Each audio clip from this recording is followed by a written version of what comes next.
इसके बाद में जो नेक्स्ट टॉपिक है, जो 3 नंबर में आने वाले टॉपिक हैं, इससे चैप्टर से इंपॉर्टेंट टॉपिक हैं, वो देख लेना। इसमें देखना पहली बात, ये आपके पास ऑलरेडी मैंने चित्र बना दिया पहले से, क्योंकि टाइम खराब होगा इससे, ठीक है। तो कूलॉम के नियम का सदिश रूप, कूलॉम के नियम का सदिश रूप, ठीक है। कूलॉम के नियम का सदिश रूप हो सकता है, कैसे पूछ सकता है क्वेश्चन, आप कह दो क्वेश्चन ऐसे पूछ सकता है 1+2, कैसे, 1 नंबर में चित्र पूछ सकता है, 2 नंबर में क्या पूछता है, ये फॉर्मूला पूछ सकता है इसका, ठीक है बच्चों। तो इसमें देखना एक बार, याद कैसे रखोगे, माना दो आवेश, एक तो Q1 एक Q2, थ्योरी कैसे लिखोगे, माना 2 आवेश Q1 व Q2 है, जिनके किसी बिंदु से, ये क्या है, कोई बिंदु है, क्या है, कोई बिंदु, ठीक है। माना Q1 व Q2 2 आवेश हैं, जिनके किसी बिंदु से स्थिति सदिश क्या हुआ, स्मॉल r1 वेक्टर व स्मॉल r2 वेक्टर हैं, ठीक है बच्चों। अब इससे आगे देखो, थ्योरी इतने लिखनी है, ज़्यादा नहीं लिखनी है। तथा इसमें देखो, तथा 2 के द्वारा 1 पर लगने वाला बल तो क्या होगा, 2 के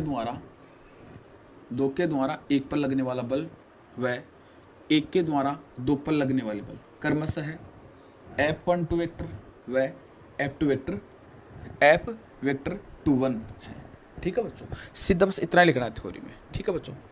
इनके जो बीच की दूरी है वो क्या होगी आपका, r वेक्टर 1 2, मतलब कि विपरीत है तो क्या होगा, इसके विपरीत है तो क्या होगा माइनस, तो r वेक्टर 2 1, ठीक है बच्चों। अब जो इसका मान है, इसको कैसे कैसे ले सकते हैं, एक बार देखना इसमें, जो ये r12 है, r12 वेक्टर, तो इसको अपन देखो ऐसे लिख सकते हैं, तो इसको क्या होगा, यहाँ पर r लिख लिए, यहाँ पर 1 और 2 हो गए, कितने हो गए 2, तो 2 बार लिख लो r, लिख ले 2। अब यहाँ पर पहले में तो 1 लगा दिया, दूसरे में क्या लगा देंगे, 2 लगा देंगे, और दोनों बीच में क्या लगा देंगे, माइनस वेक्टर लगा दिया यहाँ पर, ठीक है बच्चों।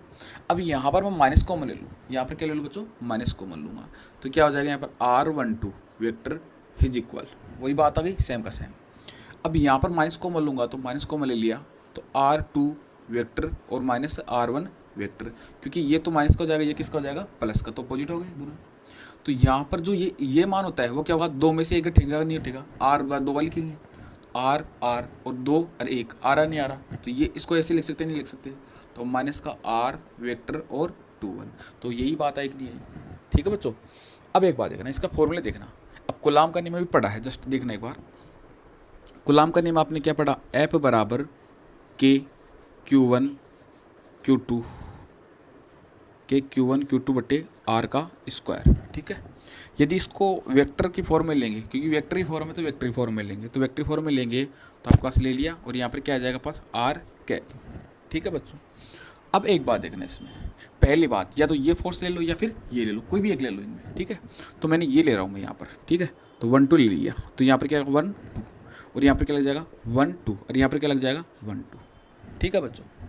अब यहाँ पर जो इसका जो फॉर्मूला होता है, यहाँ पर जो इसका फॉर्मूला होता है वो क्या होता है आपके पास, यहाँ पर R कैप, इसको बोलते हैं एकांक सदिश, ठीक है। तो इसको क्या बोलेंगे, R वेक्टर अपन मापांक R, ठीक है, इसका फॉर्मूला ही होता है। तो इसकी जगह अप्लाई करेंगे 1 2, और यहाँ पर क्या जाएंगे 1 2 मापांक, ठीक है। अब यहाँ पर अप्लाई करेंगे तो क्या बनेगा आपके पास बच्चों, R12 vector is equal K Q1 Q2 बटे R12। अब एक बात देखना है, यहाँ पर जो इसका परिमाण होता है वो क्या आता है आपके पास, R12 आएगा, ठीक है। तो इसका आएगा तो क्या हो जाएगा क्यूब, क्या हो जाएगा क्यूब, R12 और क्या जाएगा ये क्यूब, तो यहाँ पर क्या बन जाएगा, इसका क्या जाएगा यहाँ पर, ये तो यहाँ पर इसका इंटू हो जाएगा, तो क्या जाएगा क्यूब, यहाँ पर आएगा तो क्या जाएगा R वेक्टर 1 2, ठीक है। अब एक बात देखना, यहाँ पर मैं ये मान अप्लाई कर सकता हूँ, नहीं कर सकता, कर सकता हूँ ना, तो यहाँ पर अप्लाई करूँगा F12 vector is equal K Q1 Q2 बटे R12 क्यूब, ठीक है। अब इसमें देखो, यहाँ पर मैं ये मान अप्लाई करूँगा यहाँ पर, तो मैं इसकी जगह क्या लिख सकता हूँ, यहाँ पर मैं इसकी जगह ये लिख सकता हूँ ना अपोजिटली। तो इसका देखो एक बार मैं यहाँ पर अप्लाई करूँ, तो एक बात देखना, यहाँ पर ये भी मापांक के रूप में ले सकते हैं अपन, यहाँ पर इसको भी मापांक के रूप में ले सकते हैं, तो देखना एक बार, इसको मापांक के रूप में ले लिया, ठीक है। अब इसका जो मान है यहाँ पर, ये अप्लाई कर दिया मैंने यहाँ पर, ठीक है। तो यहाँ पर क्या जाएगा, ये अपोजिट हो जाएगा, नहीं हो जाएगा, ठीक है। तो यहाँ पर क्या होगा आपके पास, यहाँ पर माइनस का R, देखो एक बार माइनस का R वेक्टर और 2 1 अप्लाई कर दिया मैंने यहाँ पर। लेकिन यहाँ पर भी अप्लाई करूँगा तो यहाँ पर एक बात, तो मेरे को ये मतलब कि जैसे माइनस ए की पावर क्यूब है, तो इस समय क्या होता है आपके पास माइनस का ए क्या आता है, क्यों कि माइनस एक इंटू माइनस एक और इंटू माइनस का एक, तो ये दोनों तो क्या हो गया आपके पास प्लस हो जाएंगे, तो ये बचेगा क्या माइनस का। ठीक है, तो इसी प्रकार यहाँ पर क्या आएगा, यहाँ पर देखना एक बार F12 vector equal K Q1 Q2, ये माइनस इधर आ जाएगा, यहाँ पर ये माइनस आ गया। ठीक है, और ये क्या आएगा R वेक्टर और 21। लेकिन एक बात देखने यहाँ पर जो ये मापांक है इसका भी चेंज होगा नहीं होगा, चेंज होगा कन्फर्म है, तो वैसे चेंज होगा तो क्या होगा माइनस का R21 की क्यूब, होगा नहीं होगा। लेकिन जब इससे बाहर निकालेंगे तो क्या आएगा, ये प्लस का हो जाएगा, तो क्या आ जाएगा F12 vector is equal K Q1 Q2 और ये क्या आ जाएगा R21 क्यूब, ये हो जाएगा क्योंकि ये माइनस बाहर निकलेगा किसका हो जाएगा प्लस का, और ये आपके पास क्या है माइनस, तो R21। तो ये फॉर्मूला देखो 21 और 21 किसका बन गया 21, तो ये क्या हो जाएगा बल, तो ये फॉर्मूला नेक्स्ट किसका हो जाएगा F12 माइनस F21 वेक्टर, ये न्यूटन के तृतीय नियम की पालना करता है। ठीक है बच्चों, ये है कूलाम के नियम का सदिश रूप। ठीक है बच्चों, अब जो नेक्स्ट टॉपिक है उसके बारे में बात करेंगे। एक है जो ये भी पूछ सकता है 3 नंबर में, क्योंकि पिछले ईयर 3 नंबर में क्वेश्चन आया था ये भी। ठीक है, तो इसमें देखो इसमें अक्ष और एक होता है निरक्ष, इसका क्वेश्चन आ सकता है। तो देखना पहली बात यहाँ पर विद्युत द्विध्रुव आघूर्ण, विद्युत द्विध्रुव आघूर्ण तो क्वेश्चन पूछ सकता है विद्युत द्विध्रुव आघूर्ण किसे कहते हैं, और 2 नंबर में ये पूछ सकता है अक्ष का या फिर निरक्ष का।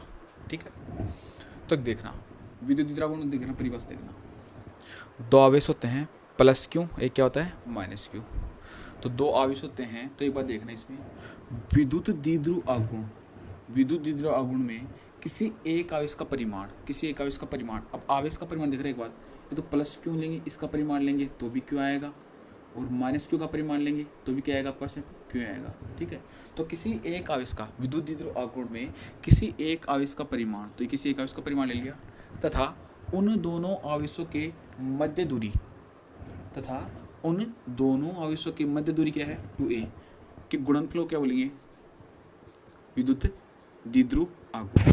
ठीक है, अदिश गुणनफल को। ठीक है, अदिश गुणनफल को क्या बोलेंगे पर विद्युत द्विध्रुव आघूर्ण। यदि वेक्टर लगाए तो यहाँ पर एक अंक दिश क्या आएगा आपके पास यहाँ पर पी कैप। ठीक है बच्चों, यहाँ पर ये फॉर्मूला आ जाएगा। ठीक है, अब इसकी मात्रा की बात करें पहली बात। ठीक है, मात्रिक राशि कौन सी जाएगी सदिश, मात्रा की बात करें यहाँ पर मात्रक, मात्रक। ठीक है, तो मात्रक देखना है यहाँ पर आवेश का मात्रक तो क्या जाएगा यहाँ पर आवेश का मात्रक तो कूलाम, और दूरी का मात्रक क्या हो जाएगा यहाँ पर मीटर। ठीक है, तो कूलाम टू मीटर। ठीक है, और इसकी वीमा की बात करें, वीमा वीमा वीमा बनाना चाहें तो वीमा क्या है कूलाम, कूलाम तो देखो अब क्वाइट होता है इसका, क्वाइट क्वाइट तो क्यू फॉर्मूला बताया था पिछले वीडियो में कि क्वाइट क्वाइट। ठीक है, तो इसकी वीमा क्या जाएगी आपके पास यहाँ पर A1 और T1, A1 और T1, तो इसका क्या जाएगा A1 और T1। ठीक है, और मीटर क्या जाएगी L1।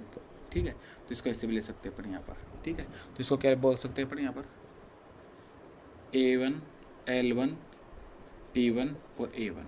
ठीक है, इसकी बच्चों वीमा भी लिख सकते हैं। ठीक है, अब अपन पढ़ेंगे विद्युत द्विध्रुव के कारण अक्ष पर स्थित किसी बिंदु पर ई वेक्टर या विद्युत क्षेत्र की तीव्रता।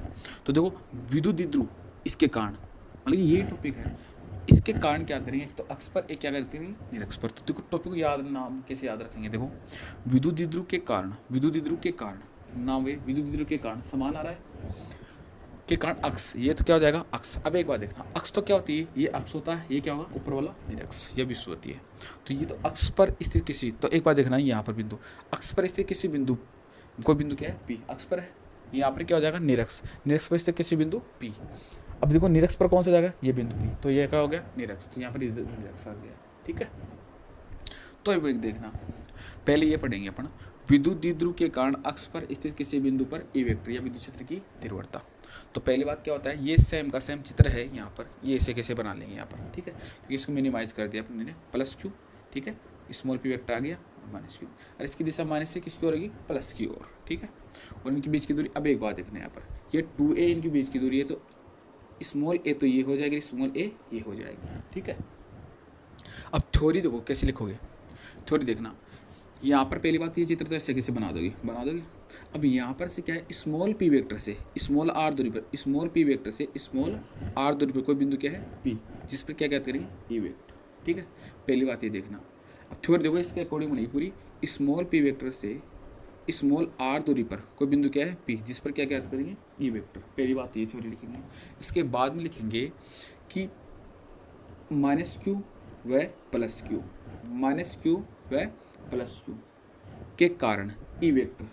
तो एक तो क्या होगा क्रम से क्या हो जाएगा, एक तो माइनस के कारण तो क्या हो जाएगा ई माइनस क्यू, ये बिंदु पी पर ही होगा, अरे क्या हो जाएगा ई प्लस वेक्टर, ई प्लस क्यू वेक्टर। ठीक है बच्चों, अब एक बात देखना है यहाँ पर, माइनस क्यू व प्लस क्यू के कारण। अब थ्योरी देखो इतनी लिखनी है। पहली बात थ्योरी क्या लिखनी है आपको यहाँ पर, स्मॉल पी वेक्टर से स्मॉल आर दूरी का बिंदु क्या है पी, जिस पर क्या ज्ञात करना है ई वेक्टर। पहली थ्योरी ये लिखनी है। दूसरी क्या लिखनी है, माइनस क्यू व प्लस क्यू के कारण विद्युत क्षेत्र, या माइनस क्यू व प्लस क्यू के कारण ई कर्मश है ई प्लस क्यू है ई माइनस क्यू है। ठीक है, अब देखो बिंदु पी पर देखो माइनस क्यू व प्लस क्यू के कारण क्या होगा ई वेक्टर। तो देखना ई वेक्टर पहला क्या हो जाएगा आपके पास यहाँ पर ई प्लस क्यू। ठीक है, तो एक तो पहला क्या हो गया आपके पास ई प्लस क्यू। ठीक है, एक तो ये हो जाएगा, और एक आपके पास क्या हो जाएगा ई वेक्टर माइनस क्यू। एक तो ई प्लस क्यू हो गया, एक क्या हो गया ई माइनस क्यू हो गया। ठीक है बच्चों, तो एक बात देखना, फॉर्मूला आपके पास देखो, एक फॉर्मूला पढ़ा था आपने पहले, एक फॉर्मूला पढ़ा था कि विद्युत क्षेत्र की तीव्रता वाला। ठीक है, तो आपके देखो एक बार ये पढ़ा था आपने ई बराबर फेंक एफ अपॉन क्यू। ठीक है, तो आपने ये फॉर्मूला पढ़ा था, तो यहाँ पर क्या था, जो कूलॉम का नियम था वहाँ पर क्या पढ़ा था, क्यू या क्यू का स्क्वायर भी ले सकते हो आप यहाँ पर। ठीक है, या इसको Q1 Q2 भी ले सकते हो, Q1 और Q2 भी ले सकते हो यहाँ पर। ठीक है, और आर का स्क्वायर बटे क्या होगा यहाँ पर क्यू से क्यू कैंसिल हो जाएगा, तो आपके पास यहाँ पर ले सकते हैं के क्यू अपॉन आर स्क्वायर। ठीक है, तो इसका फॉर्मूला ये यूज़ करेंगे यहाँ पर। ठीक है, ठीक है, तो यहाँ पर देखना है पर, यहाँ पर ले लिया मैंने यहाँ पर के क्यू अपॉन आर का स्क्वायर, यहाँ पर भी ले लिया के क्यू अपॉन आर का स्क्वायर। ठीक है, अब देखो प्लस के कारण होगा तो क्या होगा यहाँ पर प्लस क्यों ऐसा आएगा, अरे माइनस के कारण होगा तो क्या आएगा माइनस आएगा। ठीक है बच्चों, तो इक्वेशन नंबर इसको फर्स्ट सेकंड ले सकते हैं। ठीक है, तो अब एक बात देखना, बिंदु पी पर फिर थ्योरी क्या होगी, बिंदु पी पर कुल ई वेक्टर, कुल यानी जोड़ना, बिंदु पी पर क्या होगा कुल ई वेक्टर, तो इसको और इसको क्या करेंगे ऐड करेंगे, जोड़ देंगे, तो क्या आ जाएगा बिंदु पी पर, बिंदु थ्योरी बस उतनी लिखनी है, ज़्यादा नहीं लिखनी है इसमें, बिंदु पी पर कुल ई वेक्टर, कुल ई वेक्टर, तो कुल ई वेक्टर क्या हो मतलब जोड़ना, तो क्या हो जाएगा ई प्लस क्यू या ई माइनस या e plus q vector plus e minus q vector. कोई दिक्कत है बच्चों? अब एक बात देखना यहाँ पर, ई वेक्टर इसको कैसे ले लिया मैंने यहाँ पर, ये मैं यहाँ से मान अप्लाई कर दूंगा इक्वेशन नंबर 1 से। ठीक है, तो इक्वेशन नंबर इसको तो मैंने लिया 1, इसको ले लिया मैंने 2 नंबर, तो इक्वेशन नंबर 1 और 2 से। ठीक है बच्चों, तो इक्वेशन नंबर 1 और 2 से क्या हो जाएगा आपके पास, यहाँ पर एक बात देखना है, यहाँ पर पहली बात देखो, यहाँ पर देखो के क्यू, अब एक बात देखना है यहाँ पर ये दूरी है ना, एक बात यहाँ पर ये आर दूरी अप्लाई कर दी, लेकिन एक बात देखो यहाँ पर जो दूरी का जो मान है ना, यहाँ पर देखो इसकी दूरी अलग होगी, इसकी दूरी अलग होगी, तो इसके 2 तरीके हैं। तो एक तो देखो तरीका देखो, एक तो सरल सिंपल तरीका है, यहाँ पर क्या चीज़ है देखो, एक बार एक तो आर ले लो और एक ए ले लो, आर ले लिया ए ले लिया, आर ले लिया और क्या ले लिया ए ले लिया, यहाँ पर ले लिया आर ले लिया और ए ले लिया। ठीक है बच्चों, यहाँ पर क्या है प्लस, तो यहाँ पर क्या लग जाएगा माइनस, और इसका क्या हो जाएगा वर्ग, क्योंकि वर्ग होता है ना यहाँ पर वर्ग। दूसरी बात यहाँ पर क्या है माइनस, तो यहाँ पर क्या जाएगा प्लस, तो इसका क्या हो जाएगा वर्ग। ठीक है बच्चों, यहाँ पर ऐसे हो सकता है। अब एक बात देखना है यहाँ पर ई प्लस क्यों हो गया, अभी इसका मान अप्लाई करते हैं, तो के क्यू यहाँ पर भी है, के क्यू यहाँ पर, तो बाहर निकाल दे, इसको कॉमन ले लेंगे डायरेक्ट। तो यहाँ पर देखो एक बात, या इसको डायरेक्ट ऐसे ले सकते हैं के क्यू, तो कॉमन लेंगे या बाद में बताते हैं कॉमन, आर माइनस ए का स्क्वायर, फिर क्या आ जाएगा माइनस, क्योंकि माइनस यहाँ पर आएगा, तो के क्यू अपॉन आर प्लस ए का स्क्वायर। ठीक है, तो ई वेक्टर आ गया, ई वेक्टर इज इक्वल। अब एक बात देखना, इसको याद रखने का दूसरा तरीका और है, कैसे आया, कैसे आने का रीजन मतलब क्या होता है, पहली बात यदि अपन माइनस का ज्ञात करें, किसका माइनस का, तो माइनस क्यूब का देखो यहाँ से लेकर यहाँ तक दूरी क्या है स्मॉल ए, लेकिन एक बात देखो बिंदु पी तक ज्ञात करनी है। ठीक है, माइनस क्यू के कारण बिंदु पी पर ई वेक्टर, यही तो आया था। ठीक है, ये कैसे आया देखो, जब यहाँ तक देखो स्मॉल पी वेक्टर से यहाँ तक दूरी क्या है स्मॉल आर, तो इसका यहाँ तक माइनस क्यू के लिए चाहिए, तो माइनस क्यू की दूरी क्या है यहाँ पर ए, तो आर प्लस ए होगा नहीं होगा यहाँ पर, तो ये क्या होगा आर प्लस ए। बात रही प्लस क्यू की, अब प्लस क्यू देखो एक बार यहाँ पर, यहाँ तक दूरी क्या है प्लस ये, तो ये बताओ ये दूरी इसमें घटेगी नहीं घटेगी, यहाँ तक दूरी क्या निकालने के लिए, तो ये दूरी क्या होता है इसमें घट जाती है। ठीक है, तो इसमें देखो यहाँ पर के क्यू बाहर ले लिया मैंने कॉमन, ठीक है, कॉमन ले लिया तो क्या होगा आपके पास। अब एक बात देखना, के क्यों यहाँ से कॉमन लूँगा यहाँ से तो नहीं लगा इसमें, लेकिन यहाँ पर एक आ जाएगा, यहाँ पर भी एक आ जाएगा, तो इसका गुणन यहाँ पर, इसका गुणन यहाँ पर, तो क्या होगा आपके पास यहाँ पर आर प्लस ए का स्क्वायर फिर माइनस आर माइनस ए का स्क्वायर। ठीक है बच्चों, और इसका क्या हो जाएगा। अब एक बात देखना, आपने एक सूत्र पढ़ा है, आपने पहले एक सूत्र पढ़ा होगा आपने पहले कि ए का स्क्वायर और बी का स्क्वायर पढ़ा है। एक तो प्लस का होता है और एक किसका होता है, एक माइनस का होता है। ठीक है, ये सूत्र होता है आपके पास। ठीक है, तो एक बात देखना, यहाँ पर क्या हो जाएगा, इसका वर्ग को तो कॉमन ले लिया, तो एक तो क्या हो जाएगा आर का स्क्वायर, एक तो देखो माइनस का एक प्लस का, तो एक आर का स्क्वायर होगा, एक ए का स्क्वायर प्लस का। ठीक है, और इसका भी क्या हो जाएगा, वर्ग हो जाएगा।